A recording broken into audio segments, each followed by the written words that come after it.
Hola chicos y chicas, vamos a hablar de otro componente electrónico, también fabricado con materiales semiconductores, como es el transistor NPN.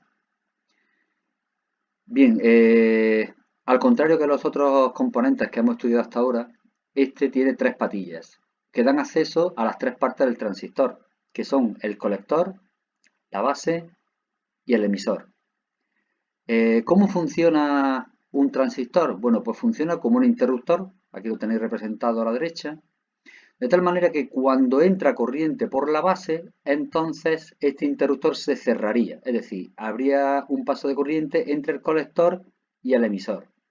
Si por el contrario no entra corriente por la base, es decir, si la corriente de base es cero, lo que es la conexión entre el colector y el emisor se comporta como un interruptor abierto. Para que esto lo veamos un poquito más claro, os he preparado una simulación con el programa Cocodrilo de un circuito básico con un transistor, de tal manera que la entrada de corriente a la base la vamos a controlar con un interruptor. En este caso, el interruptor está abierto, el interruptor que da acceso a la base está abierto y por lo tanto no llegaría corriente a la base. Por lo tanto, el transistor se está comportando como un interruptor abierto, como lo tenemos aquí, y no llega corriente a la bombilla. Por el contrario, en teoría, si yo cerrara el interruptor, entraría corriente a la base, el transistor se comportaría como un interruptor cerrado, pasaría corriente por la bombilla y se encendería. Vamos a ver qué ocurre entonces. Le damos al interruptor y efectivamente veis cómo pasa corriente por la bombilla, porque el transistor se comporta como un interruptor cerrado.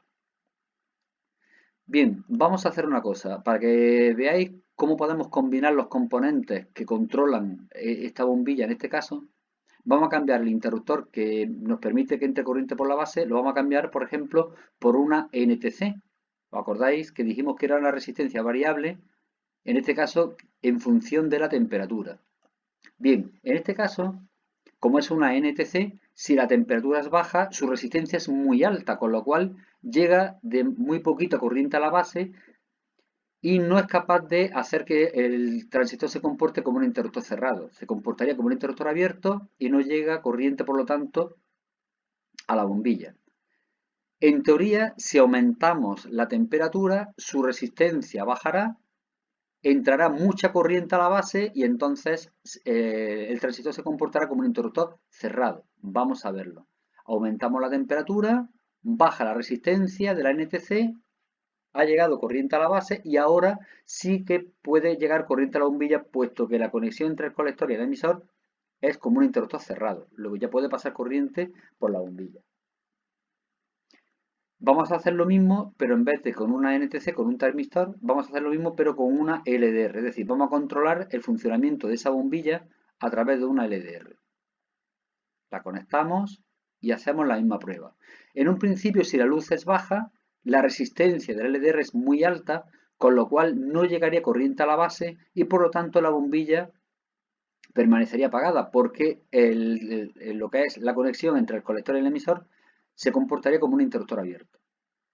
En teoría, si aumentamos la luz, disminuiría la resistencia de la LDR y entonces permitiría que pasara corriente hacia la base, con lo cual la conexión entre el colector y el emisor se comportaría como un interruptor cerrado.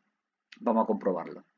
Aumentamos la luz, disminuye la resistencia, pasa corriente y entonces ahora, como ha llegado corriente a la base, entre el colector y el emisor se comporta como un interruptor cerrado y se ilumina la bombilla. Bien, bueno, espero que con esto se os haya aclarado un poquito más el funcionamiento del transistor. Hasta luego.